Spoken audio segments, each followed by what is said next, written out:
വറഹ്മത്തുള്ളാഹി വബറകാതുഹു. അൽഹംദുലില്ലാഹ്. വളരെ സമ്പൂർണമായ ഒരു വിഷയാവതരണം,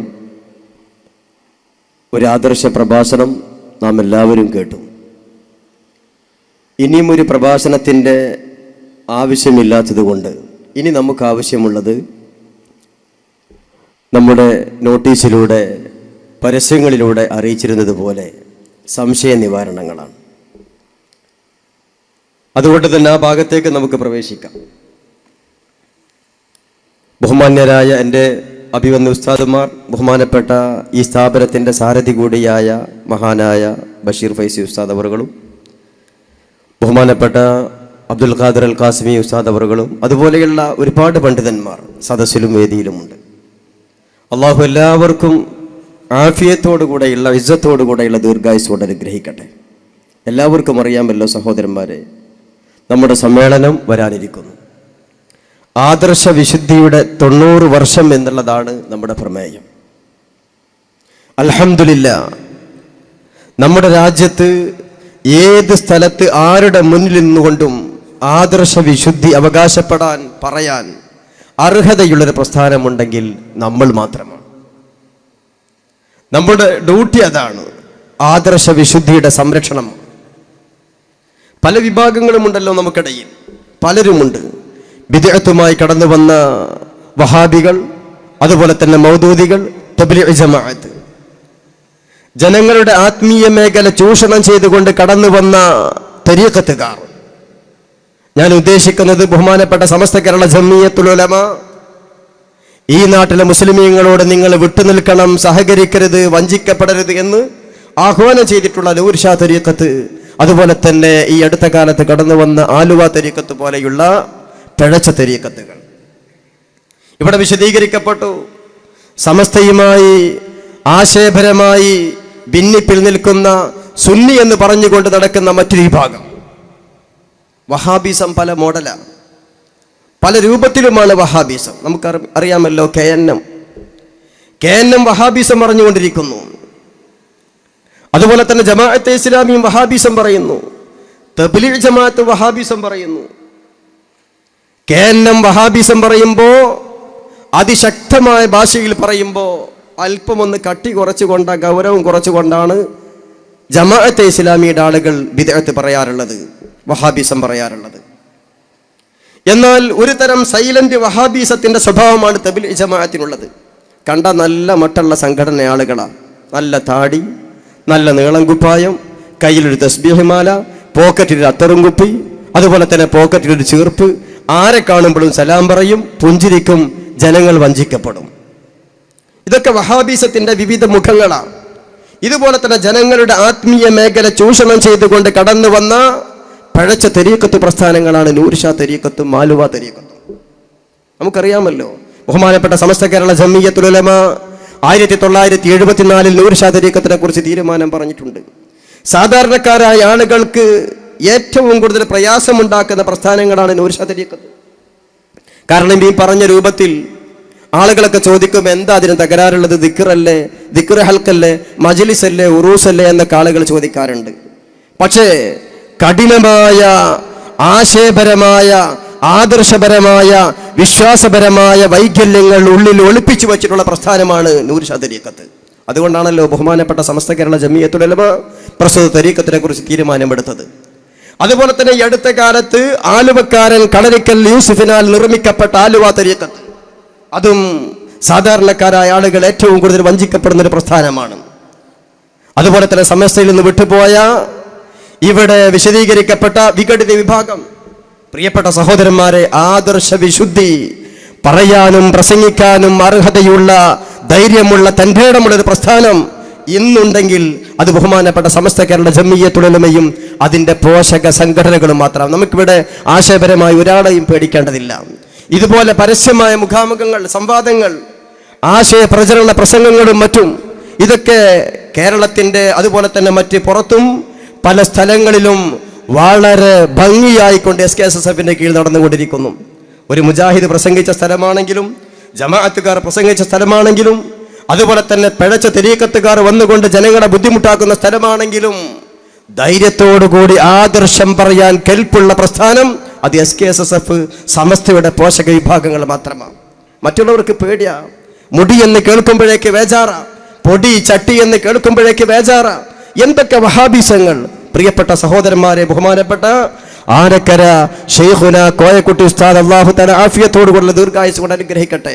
സൈനുൽ ഉലമ ചെറുശ്ശേരി ഉസ്താദ്, ബഹുമാനപ്പെട്ട പാണക്കാട് സയ്യിദ് ഹൈദർ അലി ശിഹാബ് തങ്ങൾ അവർകൾ അല്ലാഹു തആല ആഫിയത്തോടുകൂടെയുള്ള ഇസ്സത്തോടുകൂടെയുള്ള ദീർഘായുസ്സ് കൊണ്ട് അനുഗ്രഹിക്കട്ടെ. ഈ മഹിതമായ നേതൃത്വത്തിന് കീഴിൽ പ്രവർത്തിക്കുന്ന നമ്മൾ ആരുടെ മുന്നിലും ആദർശം പറയാനും ആശയങ്ങൾ പ്രചരിപ്പിക്കാനും കെൽപ്പുള്ള വിദ്യാർത്ഥി പ്രസ്ഥാനമാണ് SKSSF. ആ SKSSFന്റെ ഇസ്തിഖാമയുടെ ഒരു മുഖാമുഖ പരിപാടിയാണ് ഇവിടെയുള്ളത്. അതുകൊണ്ട് പ്രിയപ്പെട്ട സഹോദരന്മാരെ, ഇവിടെ എല്ലാവരും നമ്മുടെ പ്രവർത്തകരും നമ്മുടെ ആളുകൾ തന്നെയാണ്. അതുകൊണ്ട് ഈ പ്രസ്ഥാനങ്ങളെക്കുറിച്ച് നിങ്ങൾക്കുണ്ടാകുന്ന സംശയങ്ങൾ, നിങ്ങൾക്കറിയേണ്ടുന്ന കാര്യങ്ങൾ ഏത് വിഷയമാണെങ്കിലും നിങ്ങൾക്ക് ഇഷ്ടം പോലെ ചോദിക്കാനും സംശയങ്ങൾ തീർക്കാനുമുള്ള അവസരമാണ്. ഇനിയും പ്രഭാഷണം നീട്ടിക്കൊണ്ടു പോകുന്നില്ല. അതുകൊണ്ട് സംശയ നിവാരണത്തിന്റെ ഭാഗത്തേക്ക് നമുക്ക് പ്രവേശിക്കാം. സംശയമുള്ളവരൊക്കെ അറിയേണ്ടുന്ന കാര്യങ്ങൾ, നിങ്ങൾക്കുണ്ടാകുന്ന സംശയങ്ങൾ മാത്രമല്ല, നിങ്ങളൊരു കാര്യം ചോദിക്കുമ്പോൾ അത് നിങ്ങളുടെ കൂട്ടുകാർക്ക് സമൂഹത്തിന് ഉപകാരപ്പെടുമെന്ന് മനസ്സിലാക്കുന്ന വിഷയങ്ങൾ, അത്തരം വിഷയങ്ങളെക്കുറിച്ചൊക്കെ നിങ്ങൾക്ക് ചോദിക്കാം. സംശയങ്ങൾ തീർക്കണം. അള്ളാഹു അനുഗ്രഹിക്കട്ടെ.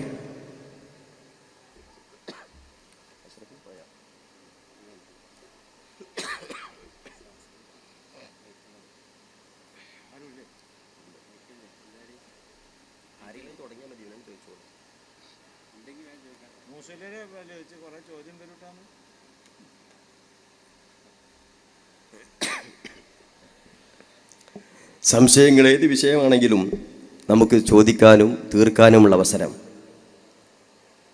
ഇത് നമ്മൾ തന്നെയാണല്ലോ. ആരെങ്കിലും ഒരാളൊരു ചോദ്യം ചോദിക്കുമ്പോഴേക്ക് ആ ചോദ്യം ചോദിക്കുന്ന ആളെ മറ്റൊരു പ്രസ്ഥാനത്തിൻ്റെ ആളായിക്കൊണ്ട് ചിത്രീകരിക്കോ, എന്നെ വഷളാക്കോ, അങ്ങനെയുള്ള ഒന്നും സംശയങ്ങളൊന്നും ആവശ്യമില്ല. കാരണം ഇത് സമസ്തയുടെ വേദിയാണ്.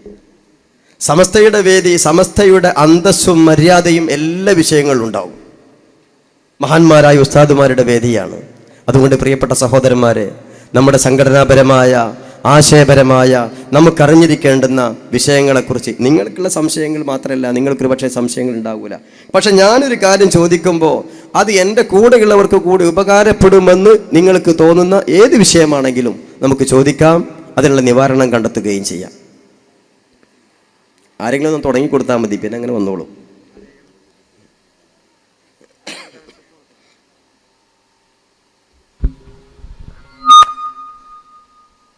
അസ്സലാമു അലൈക്കും വറഹ്മത്തുള്ളാഹി. എൻ്റെ പേര് മുജീബുർ റഹ്മാൻ പൊന്നാനി.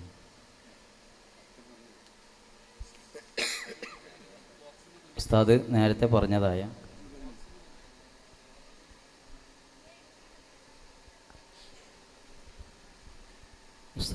പറഞ്ഞതായ നൗഷാദ് തരീഖത്ത് ഒരുപാട് ആൾക്കാർ പെട്ടുപോയിട്ടുണ്ട് എന്നൊക്കെ പറഞ്ഞിട്ടുണ്ടായിരുന്നു.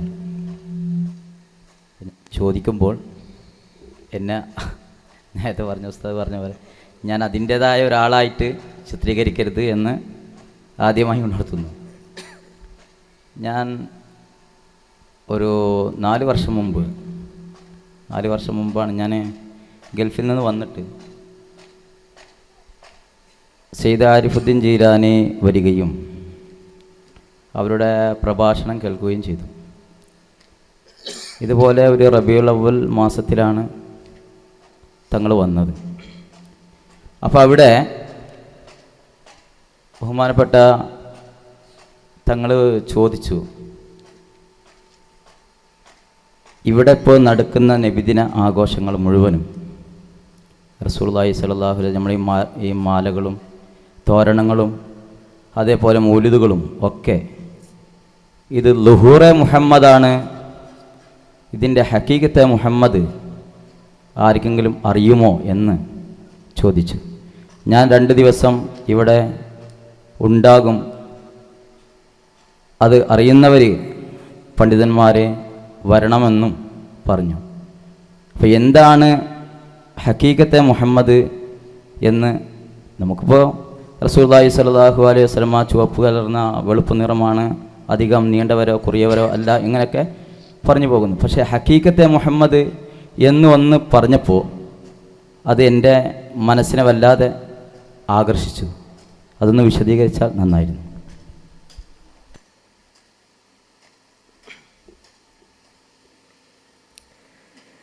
ഞാൻ സൂചിപ്പിച്ചല്ലോ, ഇതുപോലെയുള്ള പല പ്രസ്ഥാനങ്ങളുമുണ്ട്. ഞാൻ നേരത്തെ പറഞ്ഞതുപോലെ തബ്ലീഗ് ജമാഅത്ത്, നൂർഷാ തരീഖത്ത്, ആലുവ തരീഖത്ത്, ഇതൊക്കെ സാധാരണക്കാരായ ആളുകളെ ഏറ്റവും പ്രയാസപ്പെടുത്തുന്ന ചില കാര്യങ്ങളാണ്. എന്തുകൊണ്ട്? സാധാരണക്കാരായ ആളുകൾ വളരെ നിഷ്കളങ്കരായിരിക്കും. പലരും വളരെ ആത്മാർത്ഥമായി കൊണ്ട് പറയുന്നത് നമുക്ക് കേട്ടവരാണ്.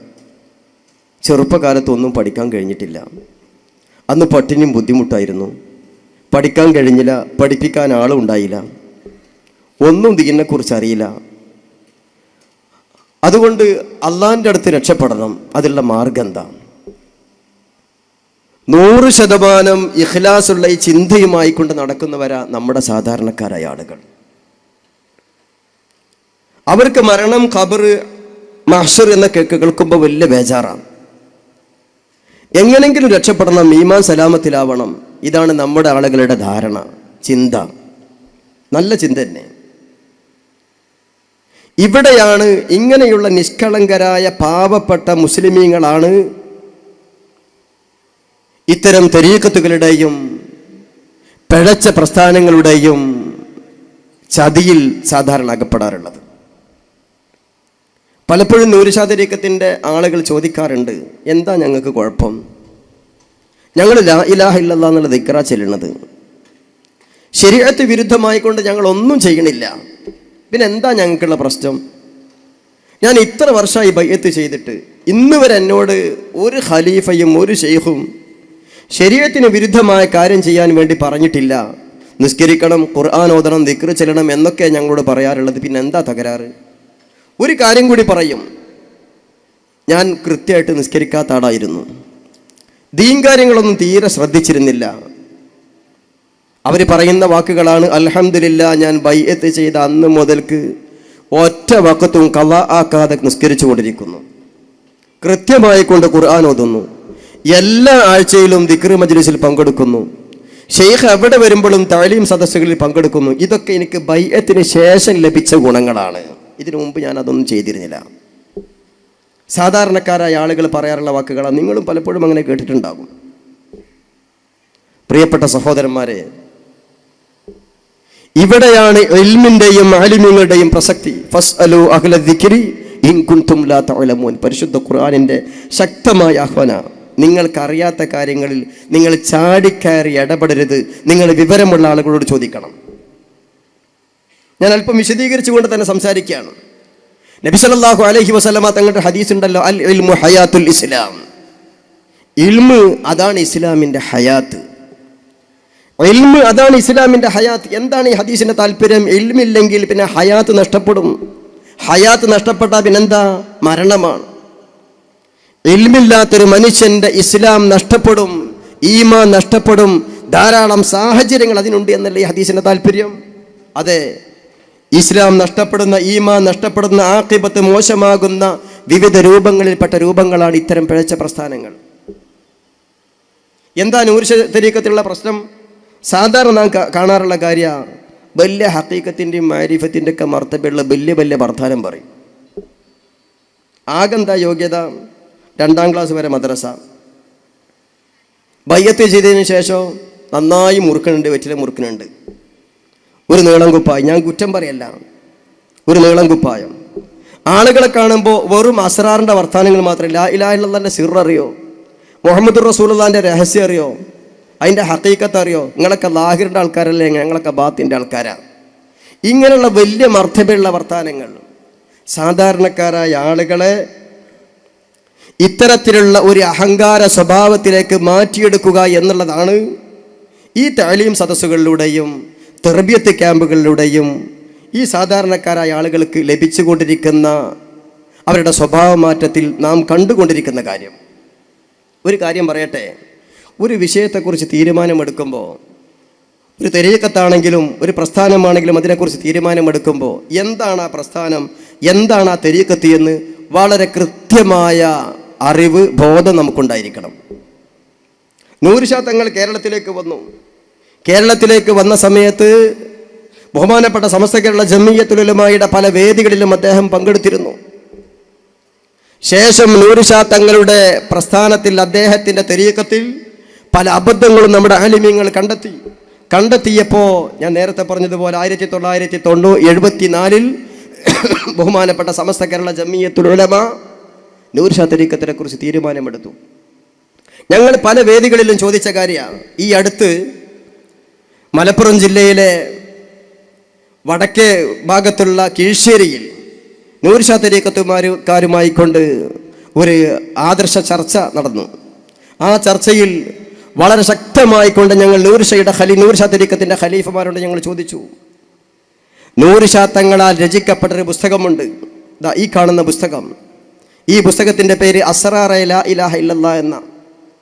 ഈ അസ്റാറെ ലാ ഇലാഹ ഇല്ലല്ലാഹ് എന്ന പുസ്തകത്തെക്കുറിച്ച് എന്താ നിങ്ങളുടെ അഭിപ്രായമെന്ന് നൂർ ഷാ തെരീക്കത്തിൻ്റെ ഖലീഫമാരോട് ഞങ്ങൾ ചോദിച്ചപ്പോൾ ഒരക്ഷരം ഖലീഫമാർക്ക് പറയാൻ സാധിച്ചില്ല.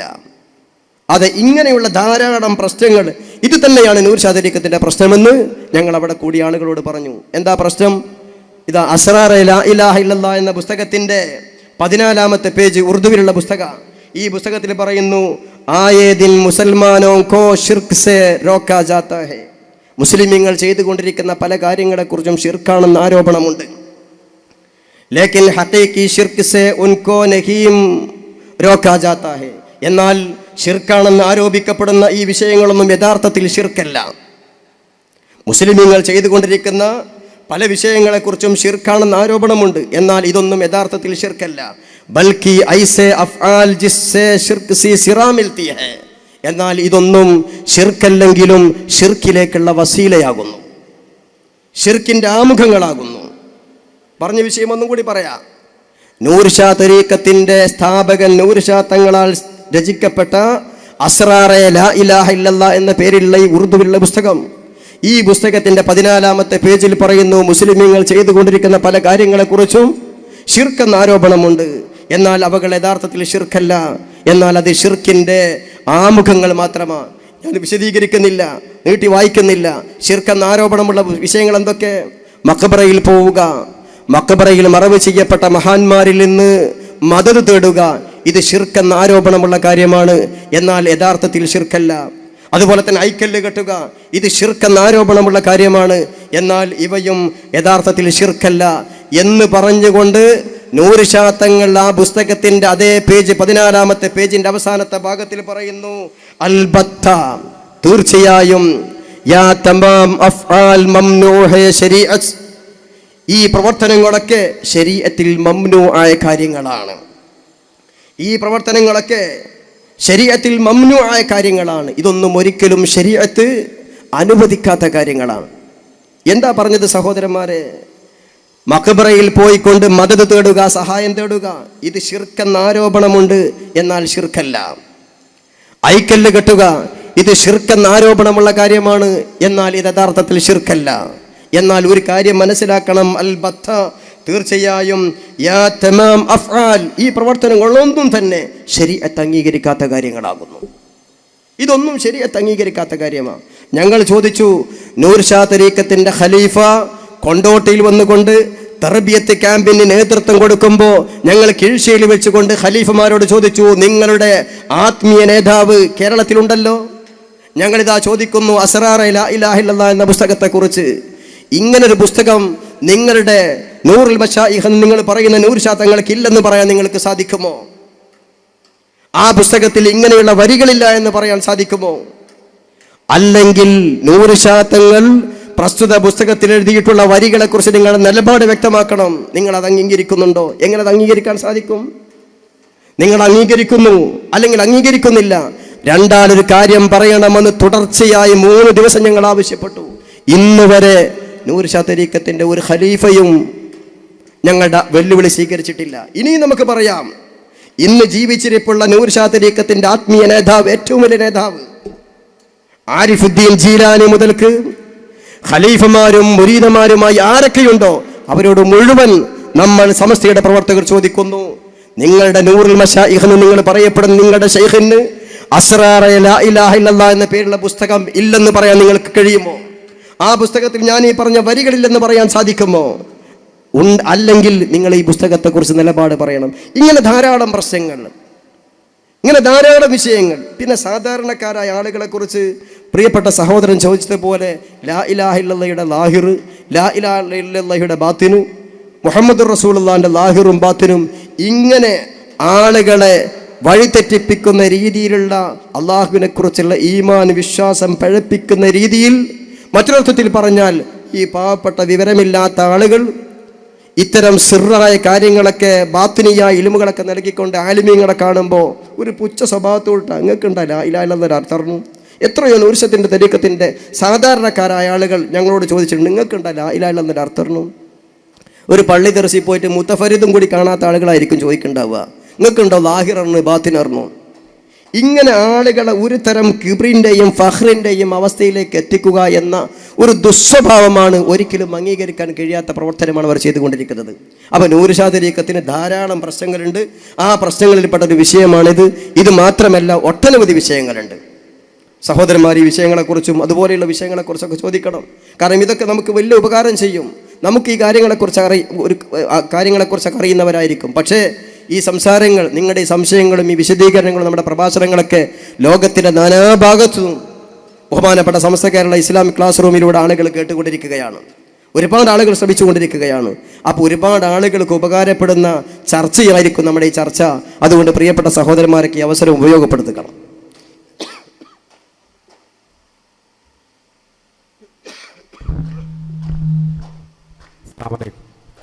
എൻ്റെ പേര് ഹസൻ, കടവല്ലൂർ സ്വദേശിയാണ്.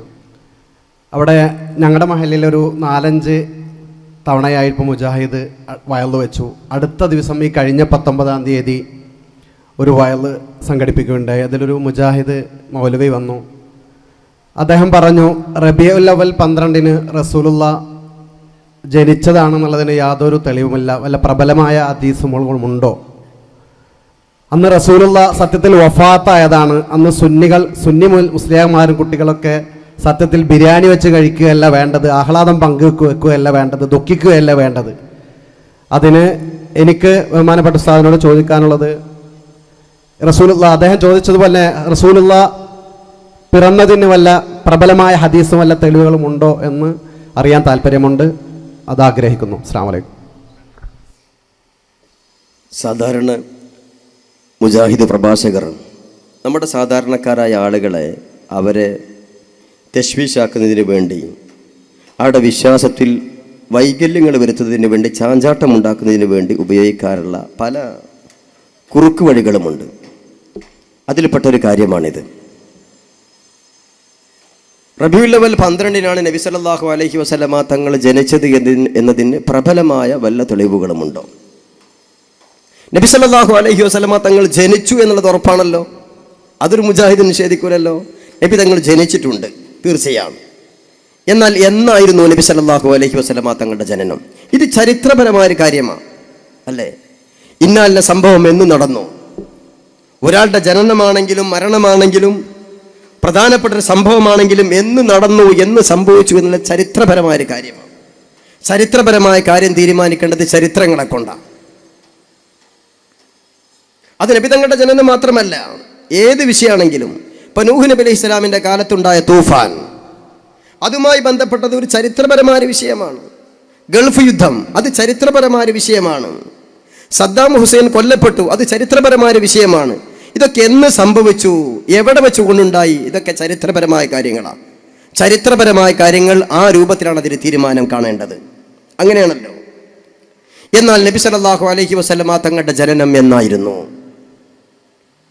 ഇത് 2015 ലാസ്റ്റ്, ഏതാനും ദിവസങ്ങൾ കഴിഞ്ഞ 2016 2003 2004 കേരള നദുവത്തുൽ മുജാഹിദീനിൻ്റെ കീഴിലുള്ള മദ്രസകളിൽ അവർ പഠിപ്പിച്ചിരുന്ന 4ാം ക്ലാസ്സിലേക്ക് വേണ്ടിയും 3ാം ക്ലാസ്സിലേക്ക് വേണ്ടിയും അവർ പഠിപ്പിച്ചിരുന്ന ഇസ്ലാമിക ചരിത്ര പാഠങ്ങൾ എന്ന പുസ്തകം, പ്രസ്തുത പുസ്തകത്തിൻ്റെ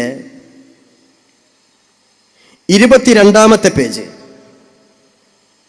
26ാമത്തെ പേജ്, ഈ പുസ്തകങ്ങളിൽ നബി സല്ലല്ലാഹു അലൈഹി വസല്ലമ തങ്ങളുടെ ജനനത്തെക്കുറിച്ച് പറയുന്നു. നബി സല്ലല്ലാഹു അലൈഹി വസല്ലമ തങ്ങൾ ജനിച്ചത് റബീഉൽ അവ്വൽ 12-നാണ്. ഇതാണ് വഹാബിസം. ബഹുമാനപ്പെട്ട മുസ്തഫ അഷ്റഫി ഇവിടെ വിശദീകരിച്ചില്ലേ, വഹാബിസം സമം വൈരുദ്ധ്യം. വഹാബിസം സമം വൈരുദ്ധ്യം. വഹാബികൾ വന്നുകൊണ്ട് നമ്മുടെ കബരകളിലൊക്കെ മൈക്ക് കെട്ടി ചോദിക്കും, റബീഉൽ അവ്വലിനാ റസൂൽ ജനിച്ചതിനുള്ള എന്താ തെളിവ്. ഇങ്ങനെ ചോദിക്കുന്ന വഹാബികളോട് നമുക്ക് തിരിച്ചു പറയാനുള്ളത്, നിങ്ങളുടെ പാഠപുസ്തകങ്ങൾ ഈ 2015 വരെയും ആ പാഠപുസ്തകങ്ങൾ മാറ്റിയിട്ടില്ല. അടുത്ത അധ്യയന വർഷം മാറ്റുമോ ഇല്ലെന്ന് അറിയില്ല. ഇപ്പോഴും അവരുടെ 3ാം ക്ലാസ്സിലും മറ്റുമായിക്കൊണ്ട് പഠിപ്പിക്കപ്പെടുന്ന ഇസ്ലാമിക ചരിത്ര പാഠങ്ങൾ എന്ന പുസ്തകത്തിൻ്റെ 22ാമത്തെ പേജിലും 26ാമത്തെ പേജിലും പറയുന്നു, നബി സല്ലല്ലാഹു അലൈഹി വസല്ലമ തങ്ങളുടെ ജനനം നടന്നത് റബീഉൽ അവ്വൽ 12-നാണ്. അപ്പൊ ഏതെങ്കിലും വഹാബി വന്നുകൊണ്ട് നമ്മളോട് ചോദിക്കുമ്പോൾ ആ വഹാബി മൗലവിയോട് പറയാനുള്ളത്, മൗലവി ഈ ചോദ്യത്തിന് മറുപടി പറയേണ്ടത് ഞങ്ങളല്ല. ഈ ചോദ്യത്തിന് മറുപടി പറയേണ്ടത് KNM-ന്റെ അധ്യക്ഷൻ TP അബ്ദുള്ള കോയ മദനിയും ജനറൽ സെക്രട്ടറി ഉണ്ണിൻകുട്ടി മൗലവിയും മറുപടി പറയേണ്ടത്. കാരണം അവരുടെ നേതൃത്വത്തിൽ പ്രസിദ്ധീകരിക്കുന്ന പുസ്തകത്തിലാണ്, അവരുടെ ധാരാളം മദ്രസകളിൽ പഠിപ്പിക്കപ്പെടുന്ന പുസ്തകത്തിലാണ് പറഞ്ഞിട്ടുള്ളത് റബീഉൽ അവ്വൽ 12-നാണ് റസൂൽ ജനിച്ചത്. അപ്പൊ ചോദ്യം എങ്ങോട്ട് വേണ്ട, ചോദ്യം നേരെ അങ്ങോട്ട് പോയിക്കോട്ടെ, മുജാഹിദ് സെൻട്രലിലേക്ക്. ഒന്ന്. മറ്റൊരു കാര്യം, നബി സല്ലല്ലാഹു അലൈഹി വസല്ലമ തങ്ങൾ എന്ന് ജനിച്ചു? ലോകത്ത് ഇന്ന് വരെ കഴിഞ്ഞു പോയ ആധികാരിക ചരിത്ര പണ്ഡിതന്മാരും ചരിത്ര ഗ്രന്ഥങ്ങളും സർവ്വഗ്രന്ഥങ്ങളും രേഖപ്പെടുത്തി റബീഉൽ അവ്വൽ 12-നാണ് നബി സല്ലല്ലാഹു അലൈഹി വസല്ലമ തങ്ങളുടെ ജന്മദിനം ഉണ്ടായിട്ടുള്ളത്. ലോകത്ത് ഇന്ന് വരെ കഴിഞ്ഞു പോയ മുഴുവൻ ആധികാരിക ചരിത്ര പണ്ഡിതന്മാരും ചരിത്ര ഗ്രന്ഥങ്ങളും എല്ലാവരും പറഞ്ഞു, രേഖപ്പെടുത്തി, നബി സല്ലല്ലാഹു അലൈഹി വസല്ലമ തങ്ങളുടെ ജന്മം ഉണ്ടായിട്ടുള്ളത് റബീഉൽ അവ്വൽ 12-നാകുന്നു. ചരിത്രപരമായൊരു വിഷയമാണ്. അഭിപ്രായ വ്യത്യാസങ്ങൾ സ്വാഭാവികമാണ്. റബീഉൽ അവ്വൽ 9-നാണ് നബി തങ്ങൾ ജനിച്ചു എന്ന അഭിപ്രായമുണ്ട്. നബി തങ്ങൾ 10-നായിരുന്നു ജനനം എന്ന അഭിപ്രായമുണ്ട്. പക്ഷേ ചരിത്രത്തിൽ ആ അഭിപ്രായങ്ങൾക്ക് സ്വീകാര്യതയില്ല.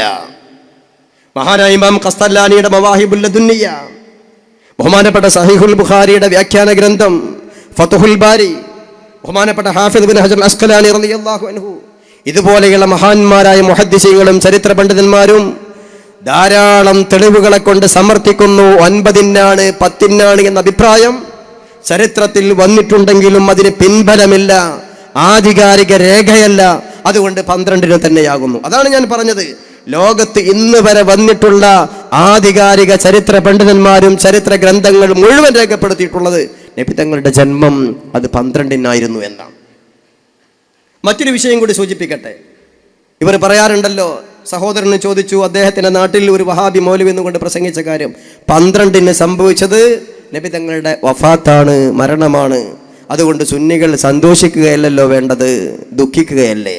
ഇസ്ലാമിനെ കുറിച്ച് ഒട്ടും വിവരമില്ലാത്തതുകൊണ്ടാണല്ലോ വഹാബി ആവണത്. ഒരാളുടെ മരണത്തിൽ ദുഃഖിക്കുക എന്ന ഏർപ്പാട് ഇസ്ലാമിലില്ല. നബി തങ്ങളുടെ വഫാത്ത് സംഭവിച്ചത് റബീഉൽ അവ്വൽ 12-നാണ്, നമ്മളത് അംഗീകരിക്കുന്നു. ജനനമുണ്ടായതും റബീഉൽ അവ്വൽ 12-നാണ്. പക്ഷേ ജനനത്തിൽ നാം സന്തോഷിക്കുന്നു, വഫാത്തിൽ നാം ദുഃഖിക്കുന്നില്ല. എന്തുകൊണ്ട്? ജനനത്തിൽ സന്തോഷിക്കുക എന്നുള്ളത് ഇസ്ലാമികമാണ്. ഒരു വ്യക്തിയുടെ മരണത്തിൽ ദുഃഖിക്കുക, മരണം ആചരിക്കുക എന്നുള്ളത് ഇസ്ലാമികമല്ല. ഒരു വ്യക്തിയുടെ മരണത്തിലുള്ള ദുഃഖാചരണം ഇസ്ലാമികമല്ല. ദുഃഖാചരണമുണ്ട്. ഭർത്താവ് മരിച്ചാൽ ഭാര്യ ദുഃഖം ആചരിക്കും, ഇദ്ദ. ഇതല്ലാത്തൊരു ദുഃഖാചരണം ഇസ്ലാമിലില്ല. അതുകൊണ്ട് നബി സല്ലല്ലാഹു അലൈഹി വസല്ലമ തങ്ങളുടെ ജന്മത്തിന്റെ ഭാഗത്ത് നാം കാണുന്നു, വഫാത്തിന്റെ ഭാഗം കാണുന്നില്ല. എന്തുകൊണ്ട്? നബി സല്ലല്ലാഹു അലൈഹി വസല്ലമ തങ്ങളുടെ വഫാത്തിൽ ദുഃഖം ആചരിക്കുക, പ്രകടിപ്പിക്കുക എന്നുള്ളത് ഇസ്ലാമികമല്ലാത്തത് കൊണ്ട്. ഇങ്ങനെയുള്ള ഒരുപാട് വൈരുദ്ധ്യങ്ങളും വിവരമില്ലായ്മയും ഇത്തരം പ്രസംഗങ്ങളും പ്രഭാഷണങ്ങളും വിശദീകരണങ്ങളുമാണ് പ്രിയപ്പെട്ട സഹോദരന്മാരെ എല്ലാ കവലകളിലും ഈ മൗലവിമാർ നടത്തിക്കൊണ്ടിരിക്കുന്നത്. ബഹുമാനപ്പെട്ട മുസ്തഫ ഷറഫി പറഞ്ഞല്ലോ, ഇബ്ലീസ് 4 തവണയാണ് അട്ടഹസിച്ച് കരഞ്ഞിട്ടുള്ളത്. നമ്മുടെ നാട്ടിലൊക്കെ കാണാം, റബീഉൽ അവ്വൽ വരുമ്പോഴേക്ക് നാട്ടിലൊക്കെ പോസ്റ്റർ, എന്താ വല്ലാത്ത എന്തോ ഒരു അപകടം സംഭവിക്കുന്നത് പോലെയാണ്. എന്തോ ഒരു അപകടം. നബി സല്ലല്ലാഹു അലൈഹി വസല്ലമ തങ്ങളുടെ ജന്മം ഉണ്ടായപ്പോൾ ഇബ്ലീസ് വല്ലാതെ വിഷമിച്ചിട്ടുണ്ട്. അതിനെ അനുസ്മരിപ്പിക്കുന്ന രീതിയിലാണ് റബീഉൽ അവ്വൽ വരുമ്പോൾ 12 വരുമ്പോഴേക്ക് ഈ വഹാബികളുടെ വല്ലാത്ത ഇടങ്ങറ് കാണുമ്പോൾ. അല്ലാഹു സുബ്ഹാനഹു വ തആല സത്യം മനസ്സിലാക്കാൻ നമുക്കൊക്കെ തൗഫീഖ് ചെയ്യട്ടെ.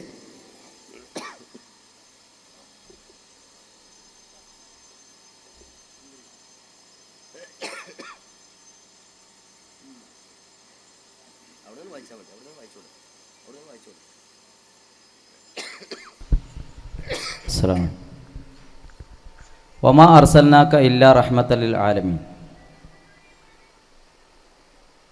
നബിയെ, അങ്ങയെ ഈ ലോകത്തിന് അനുഗ്രഹമായിട്ടല്ലാതെ ഞാനിവിടെ ഇറക്കിയിട്ടില്ല എന്ന ഖുർആൻ ആയത്ത്. ഈ ആയത്ത് ഖിയാമത്ത് നാൾ വരെ ഇവിടെ ജനിക്കുന്ന, ഈ ഭൂമിയിൽ, ഈ ഭൂലോകത്ത് ജനിക്കുന്ന എല്ലാ മനുഷ്യർക്കും ജിന്നുകൾക്കും മൃഗങ്ങൾക്കും പ്രാണികൾക്കും സൂക്ഷ്മമായ ജീവികൾക്കും എല്ലാം അനുഗ്രഹമായിട്ടാണ് ഹബീബ് സല്ലല്ലാഹു അലൈഹി വസല്ലം ഇറക്കിയിട്ടുള്ളത്.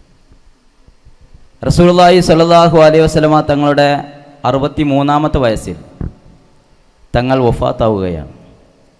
അപ്പോൾ ഈ ആയത്തിന് ഒരു മുങ്കത്തെ സംഭവിക്കുന്നില്ലേ എന്ന് ഒരു സംശയം, അതൊന്ന് വിശദീകരിച്ചാൽ നന്നായിരുന്നു.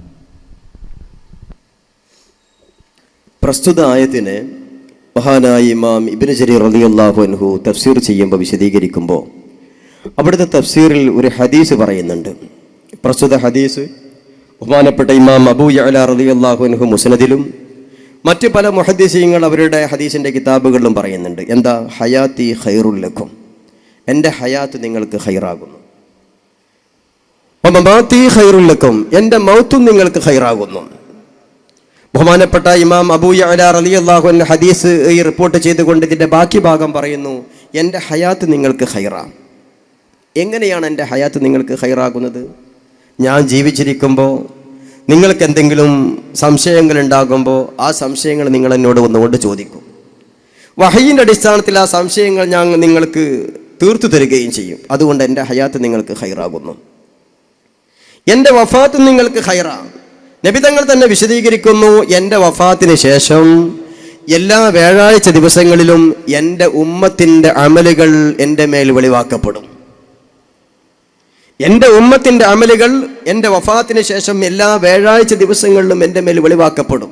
ഉമ്മത്തിൻ്റെ സർവ്വ പ്രവർത്തനങ്ങളും. നബി തങ്ങൾ പറയുന്നു, എൻ്റെ ഉമ്മത്തിൻ്റെ പ്രവർത്തനങ്ങളിൽ ഖൈറ് കാണുമ്പോൾ ഞാൻ സന്തോഷിക്കും. ഞാൻ ഹമിദുല്ലാഹ, അള്ളാഹുവിനെ ഞാൻ ഹംദ് ചെയ്യും. എൻ്റെ ഉമ്മത്തിൻ്റെ പ്രവർത്തനങ്ങളിൽ എന്തെങ്കിലും ഷർറുകളാണ് ഞാൻ അറിയുന്നതെങ്കിൽ എൻ്റെ ഉമ്മത്തിന് വേണ്ടി ഞാൻ പൊറുക്കല്ല തേടുകയും ചെയ്യും. ഇതാണ് നബി സല്ലല്ലാഹു അലൈഹി വസല്ലമ തങ്ങൾ. നബി സല്ലല്ലാഹു അലൈഹി വസല്ലമ തങ്ങളെ കൊണ്ടുള്ള റഹ്മത്ത് ഏത് നിലയ്ക്ക് ചിന്തിക്കുമ്പോഴും അവിടുത്തെ ഹയാത്ത് കാലത്ത് മാത്രം വഫാത്തോടു കൂടി തീർന്നു എന്നില്ല. ഹയാത്ത് കാലത്തും ഖൈറ്, വഫാത്തിന് ശേഷവും ഖൈറ്. എല്ലാ വ്യാഴാഴ്ച ദിവസവും എൻ്റെ ഉമ്മത്തിൻ്റെ അമലുകൾ എൻ്റെ മേൽ വെളിവാക്കപ്പെടുന്നു. ആ അമലുകളിൽ ഖൈറുകൾ കാണുമ്പോൾ ഞാൻ സന്തോഷിക്കുന്നു, ഞാൻ അള്ളാഹുവിനെ ഹംദ് ചെയ്യുന്നു. എൻ്റെ ഉമ്മത്തിൻ്റെ അമലുകളിൽ പ്രവർത്തനങ്ങൾ എന്തെങ്കിലും ഷർറുകളാണ് ഞാൻ അറിയുന്നതെങ്കിൽ ആ ഷർറുകൾ എൻ്റെ ഉമ്മത്തിന് പുറത്തു കൊടുക്കാൻ വേണ്ടി ഞാൻ ദുആ ചെയ്യുന്നു. മദീന മുനവ്വറയിലെ ഹുജ്റത്തു ഷരീഫയിൽ അന്ത്യവിശ്രമം കൊള്ളുന്ന മുത്ത് മുഹമ്മദ് മുസ്തഫ സല്ലല്ലാഹു അലൈഹി വസല്ലം ലോകത്തിൻ്റെ ഏത് ഭാഗത്തുമുള്ള ഒരു മുസ്ലിമിൻ്റെ പ്രവർത്തനങ്ങളിൽ എന്തെങ്കിലും ഷർറുകൾ അറിയുമ്പോൾ ആ ഷർറുകൾക്ക്, ആ തെറ്റുകൾക്ക് അഫുവുണ്ടാകണമെന്ന് പടച്ച റബ്ബിനോട് മദീന മുനവ്വറയിൽ വെച്ചുകൊണ്ട് ദുആ ചെയ്യുമെന്ന് ഈ ഹദീസിൽ നബി തങ്ങൾ പഠിപ്പിക്കുന്നു. ഈ പുണ്യ റസൂലിനെ കൊണ്ടുള്ള റഹ്മത്ത്, അനുഗ്രഹം ഒരിക്കലും മുറിയുന്നില്ല. ലോകാവസാനം വരെയും മുറിയുന്നില്ല. ലോകാവസാനം വരെയും മുറിയുന്നില്ല. മഹ്ശറിലും അവസാനിക്കുന്നില്ല. ശഫാഅത്തിന്റെ കാര്യം അറിയാമല്ലോ. സ്വർഗത്തിലും മുറിയുന്നില്ല. നബി സല്ലല്ലാഹു അലൈഹി വസല്ലമ തങ്ങളുടെ മുറാഫഖത്ത് ഒരു മുഅ്മിന് ലഭിക്കുന്ന ഏറ്റവും വലിയ അനുഗ്രഹങ്ങളിൽപ്പെട്ട അനുഗ്രഹമാണ്. നബി സല്ലല്ലാഹു അലൈഹി വസല്ലമ തങ്ങളുടെ കൊണ്ടുള്ള അനുഗ്രഹം എല്ലാ വസ്തുക്കളെയും പടക്കുന്നതിന് മുമ്പേ ആരംഭിച്ചു. ലോകം എന്നൊക്കെ നിലനിൽക്കുന്നു, അത് ദുനിയാവാവട്ടെ ആഖിറമാവട്ടെ, അന്നൊക്കെ നബി തങ്ങളെ കൊണ്ടുള്ള റഹ്മത്ത് അനുഭവിച്ചു കൊണ്ടിരിക്കുകയും ചെയ്യുന്നു. എന്നാൽ ബഹുമാനപ്പെട്ട ഇബ്നു കസീർ റളിയല്ലാഹു അൻഹു ആയത്തിനെ വിശദീകരിക്കുന്നുണ്ട്. നബി തങ്ങളെ കൊണ്ടുള്ള റഹ്മത്ത് എല്ലാവർക്കും ഉണ്ട്. കാരണം റസൂല് വന്നു, ദീൻ പഠിപ്പിച്ചു. ആ പഠിപ്പിക്കപ്പെട്ട ദീനാണല്ലോ മുഅ്മിനീങ്ങൾ ഉൾക്കൊള്ളുന്നത്. നബി തങ്ങളില്ലായിരുന്നെങ്കിൽ ദീനില്ല, ദീൻ നമുക്ക് ലഭിക്കൂല.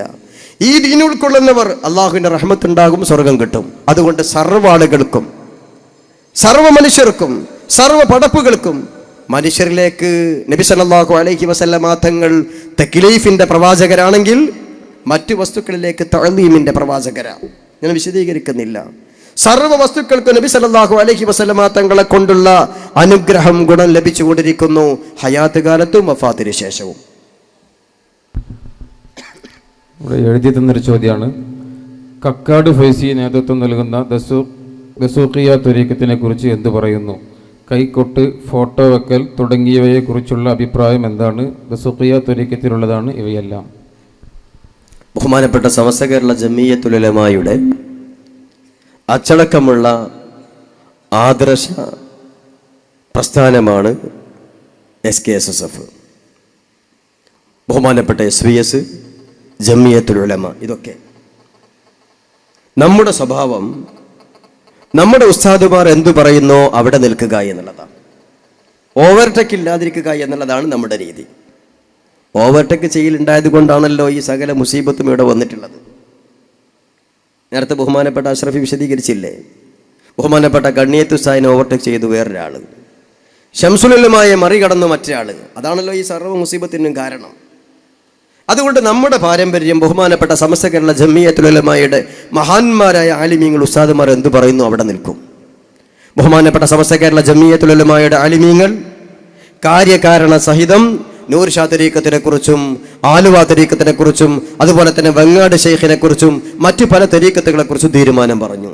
എന്നാൽ പ്രിയപ്പെട്ട സഹോദരൻ സംശയത്തിൽ ഉന്നയിച്ച കക്കാടിന്റെ തരീഖത്ത്, ആ തരീഖത്തിനെ കുറിച്ച് സമസ്ത അഭിപ്രായങ്ങളൊന്നും പറഞ്ഞിട്ടില്ല. അതുകൊണ്ട് നമ്മുടെ ഉസ്താദുമാരെ മറികടന്നുകൊണ്ട് അഭിപ്രായങ്ങൾ പറയുക എന്നുള്ളത് SKSSFന്റെ സമസ്തയുടെ വേദിയിൽ ഉണ്ടാവാൻ പാടില്ലാത്ത കാര്യം. സമസ്ത അഭിപ്രായങ്ങൾ പറഞ്ഞാൽ നാം ആ പക്ഷത്ത് നിൽക്കും.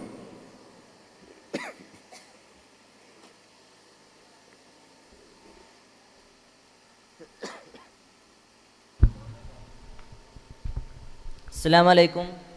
എൻ്റെ പേര് മുഹമ്മദ് അനസ്. ഈ സ്ഥാപനത്തിൽ തന്നെ താമസിച്ച് പഠിക്കുന്ന വിദ്യാർത്ഥിയാണ്. എൻ്റെ സംശയം എന്താണെന്ന് വെച്ചാൽ, ഈ കിതാബുകളും ഏടുകളും തമ്മിൽ എന്തെങ്കിലും വ്യത്യാസമുണ്ടോ? ഉണ്ടെങ്കിൽ അതിനെ പറ്റി കുറച്ചൊന്ന് പറഞ്ഞു. അസ്സലാമു അലൈക്കും. അൽഹംദുലില്ലാ, നല്ല സംശയം. അല്ലാഹു തആല ആ വിദ്യാർത്ഥിയുടെ അറിവിൽ ബറക്കത്ത് ചെയ്യട്ടെ. കുടുംബത്തിനും നാടിനും ഉപകരിക്കുന്ന നല്ലൊരു ദീനിൻ്റെ ഖാദിമായി കൊണ്ട് അല്ലാഹു സ്വീകരിക്കട്ടെ. നമ്മൾ മുമ്പ് മുതൽക്കേ ചെറിയ ക്ലാസ്സുകളിൽ തന്നെ പഠിച്ചു വരുന്ന കാര്യമാണ് പല നബിമാർക്കും കിതാബുകൾ, പല നബിമാർക്കും ഏടുകൾ. എന്താ ഇത് തമ്മിലുള്ള വ്യത്യാസമുണ്ട്. കിതാബ്, സുഹഫ്, രണ്ട് വ്യത്യാസമുണ്ട്.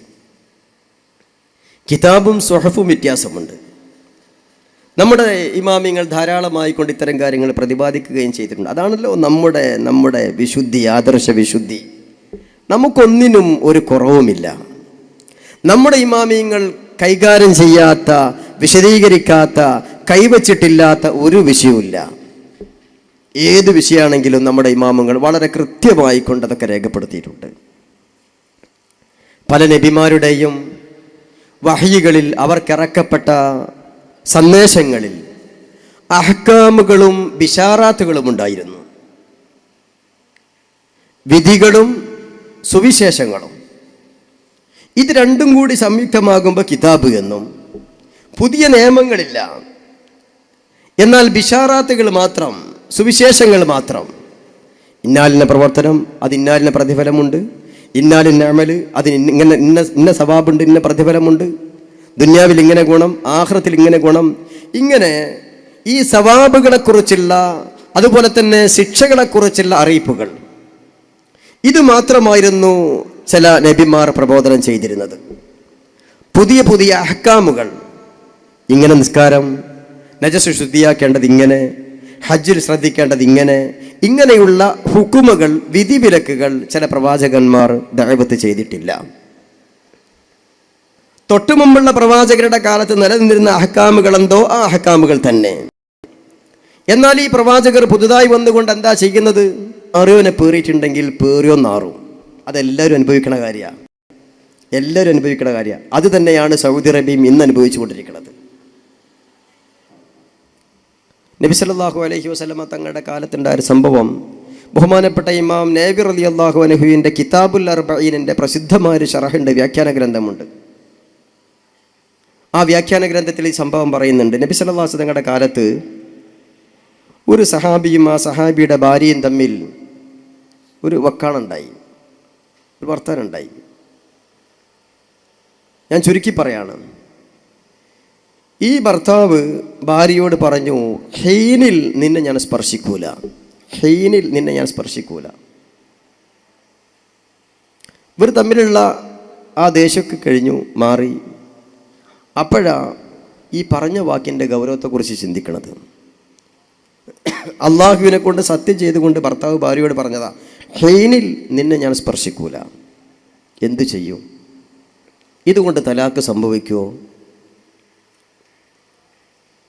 ഭാര്യ ഹലാലാവുകയില്ലേ എന്ന സംശയം ഈ സഹാബിക്ക് വന്നു. നബി സല്ലല്ലാഹു അലൈഹി വസല്ലമ തങ്ങൾ ജീവിച്ചിരിപ്പുള്ള കാലമാണല്ലോ. പക്ഷേ അബൂബക്കർ സിദ്ദീഖ് റളിയല്ലാഹു അൻഹുവിനെ ഈ സഹാബി കണ്ടു, ഈ വിഷയം പറഞ്ഞു, പരിഹാരം എന്താണെന്ന് അന്വേഷിച്ചു. അബൂബക്കർ സിദ്ദീഖ് റളിയല്ലാഹു അൻഹു പറഞ്ഞു, മരണം വരെയും നിന്റെ ഭാര്യ നിനക്ക് ഹലാലല്ല, മരണം വരെയും. ഇത് കേട്ടപ്പോൾ ഈ സഹാബിക്ക് ബേജാറായി. എങ്ങനെങ്കിലും ഒരു വകുപ്പുണ്ടാവണം, അതിനാണ് ഈ മസല ചോദിച്ചത്. ഉമറുൽ ഫാറൂഖ് റളിയല്ലാഹു അൻഹു കണ്ടു, അന്വേഷിച്ചു, ബഹുമാനപ്പെട്ടവരോട് ചോദിച്ചപ്പോൾ ബഹുമാനപ്പെട്ടവർ പറഞ്ഞു, 30 വർഷം നിന്റെ ഭാര്യ നിനക്ക് ഹലാലല്ല. പക്ഷേ വിചാരിച്ച പോലെ ആയില്ല മറുപടി. ഉസ്മാൻ ഇബ്നു അഫ്ഫാൻ റളിയല്ലാഹു അൻഹു സമീപിച്ചു, ചോദിച്ചു. ബഹുമാനപ്പെട്ടവർ പറഞ്ഞു, 1 വർഷം നിനക്ക് നിന്റെ ഭാര്യ ഹലാലല്ല, ശേഷം പറ്റും. ഒരു പ്രതീക്ഷ വന്നു, വിചാരിച്ചോടത്തേക്ക് എത്തിക്കൊണ്ടിരിക്കുന്നുണ്ടല്ലോ. അലി റളിയല്ലാഹു അൻഹു സമീപിച്ചു, വിഷയം ചോദിച്ചു. ബഹുമാനപ്പെട്ടവർ പറഞ്ഞു, ഇന്ന് പറ്റൂല, നാളെ പറ്റും. വിചാരിച്ച പോലെ മസല കിട്ടിയെങ്കിലും പിന്നെ ബേജാറായി. കാരണം പ്രമുഖരായ 4 സഹാബിമാർ, ഒരു വിഷയത്തിൽ 4 അഭിപ്രായങ്ങൾ. എന്തു ചെയ്യും? ബഹുമാനപ്പെട്ട ഇമാം ശിബ്റഖീത്തുൽ മാലിക്കി റളിയല്ലാഹു അൻഹു സംഭവം വിശദീകരിക്കുന്നു ശറഹു അർബഈനിൽ. നബി സല്ലല്ലാഹു അലൈഹി വസല്ലമ തങ്ങളെ സമീപിച്ചു, വിഷയം പറഞ്ഞു. ഇങ്ങനെ വിഷയം ഉണ്ടായി, 4 ആളുകളോട് ചോദിച്ചു, വ്യത്യസ്ത 4 മറുപടികളും പറഞ്ഞു. ഞാൻ എന്താ ചെയ്യേണ്ടത്? നബി സല്ലല്ലാഹു അലൈഹി വസല്ലമ തങ്ങൾ ഈ 4 സഹാബിമാരെയും വിളിപ്പിച്ചു. നിങ്ങളിങ്ങനെ മറുപടി പറഞ്ഞിട്ടുണ്ടോ? പറഞ്ഞിട്ടുണ്ട്. ഓരോരുത്തരോടും ചോദിച്ചു, ഓരോരുത്തരും പറഞ്ഞു, ഞങ്ങൾ പറഞ്ഞു. ഓരോരുത്തരെയും വിസ്തരിച്ചു. ബഹുമാനപ്പെട്ട അബൂബക്കർ സിദ്ദീഖ് റളിയല്ലാഹു അൻഹു ആയത്ത് ഓതി കൊടുത്തു. ബഹുമാനപ്പെട്ട അബൂബക്കർ സിദ്ദീഖ് റളിയല്ലാഹു അൻഹു ആയത്ത് ഓതി കൊടുത്തു. നബി തങ്ങളെ, ഇന്നാലിന്നായത്ത്, ഈ ആയത്തിൻ്റെ അടിസ്ഥാനത്തിൽ നിങ്ങൾ പഠിപ്പിച്ച വിശദീകരണ പ്രകാരം മരണം വരെയും ഈ ഭാര്യ ഈ വ്യക്തിക്ക് ഹലാലാകൂലല്ലോ. ഉമർ ഫാറൂഖ് റളിയല്ലാഹു അൻഹു വിശദീകരിച്ചു, ആയത്ത് ഓതി കൊടുത്തു. നബി തങ്ങളോട് പറഞ്ഞു, ഈ ആയത്തിൻ്റെ വിശദീകരണം നബി തങ്ങളെ നിങ്ങൾ ഇങ്ങനല്ലേ പറഞ്ഞിട്ടുള്ളത്? അപ്പോൾ ഈ ആയത്തിൻ്റെ അടിസ്ഥാനത്തിൽ 30 വർഷം ഈ ഭാര്യ ഹലാലാവൂലല്ലോ. ഉസ്മാൻ റളിയല്ലാഹു അൻഹു വിശദീകരിച്ചു ആയത്ത് ഓതിക്കൊണ്ട്. അലി റളിയല്ലാഹു അൻഹു വിശദീകരിച്ചു ആയത്ത് ഓതിക്കൊണ്ട്. ഈ 4 ആയത്തുകളും നബി സല്ലല്ലാഹു അലൈഹി വസല്ലമ തങ്ങൾ കേട്ടപ്പോൾ ഫതബസ്സമ റസൂലുള്ളാഹി സല്ലല്ലാഹു അലൈഹി വസല്ലം, നബി സല്ലല്ലാഹു അലൈഹി വസല്ലമ തങ്ങൾ പുഞ്ചിരിച്ചു. ഇഷ്ടമുള്ളത് സ്വീകരിച്ചോ എന്ന് പറഞ്ഞു. ഇഷ്ടമുള്ളത് സ്വീകരിച്ചു. വളരെ വിശാലമായ സംഭവമാണ്. സമയം ഒരുപാട് വൈകിയിട്ടുണ്ടല്ലോ.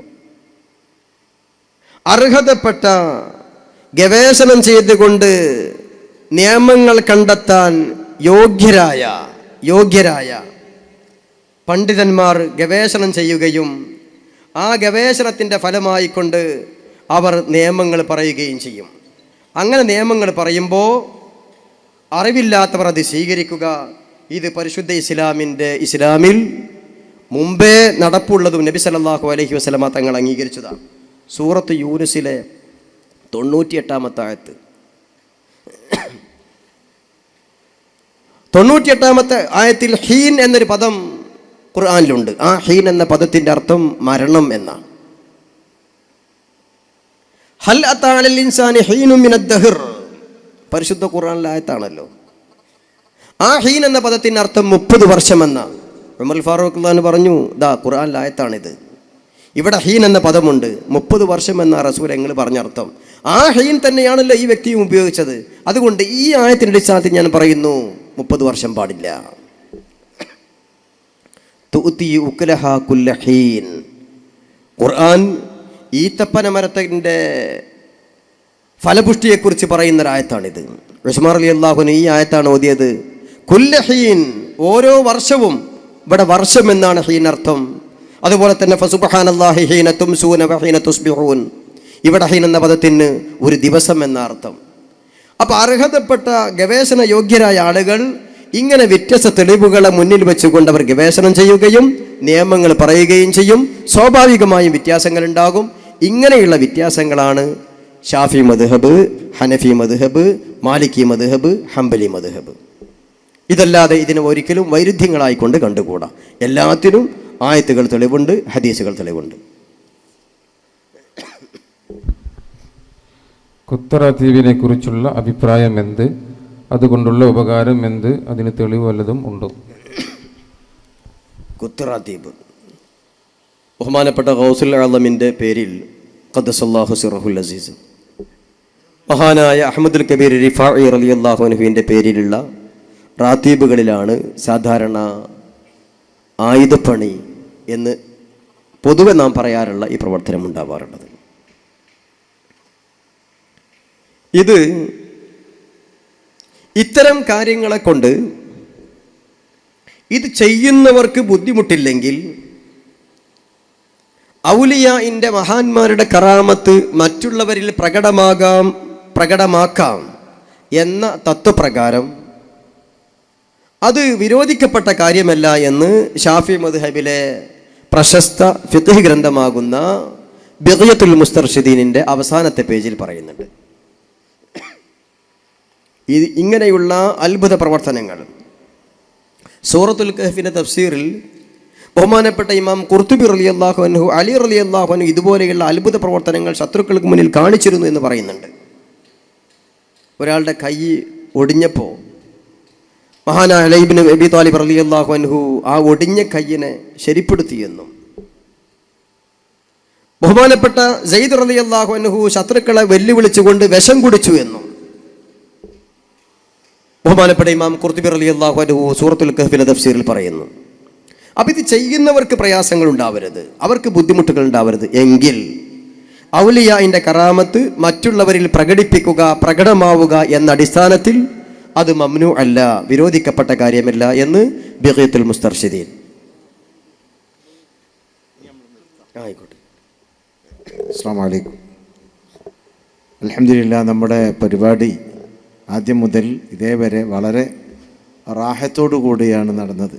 എല്ലാം ഒന്നിന് മീതെയായി വളരെ റാഹത്തോടു കൂടി നടക്കുകയും എൻ്റെ പ്രിയമുള്ള സഹോദരങ്ങളെല്ലാം ഇവിടെ സജീവമായി നിൽക്കുകയും ചെയ്തു. ഇനിയും ഒരു പക്ഷേ ചോദ്യങ്ങളൊക്കെ വന്നിരിക്കാം, പക്ഷേ സമയദൈർഘ്യം ഭയന്നുകൊണ്ട്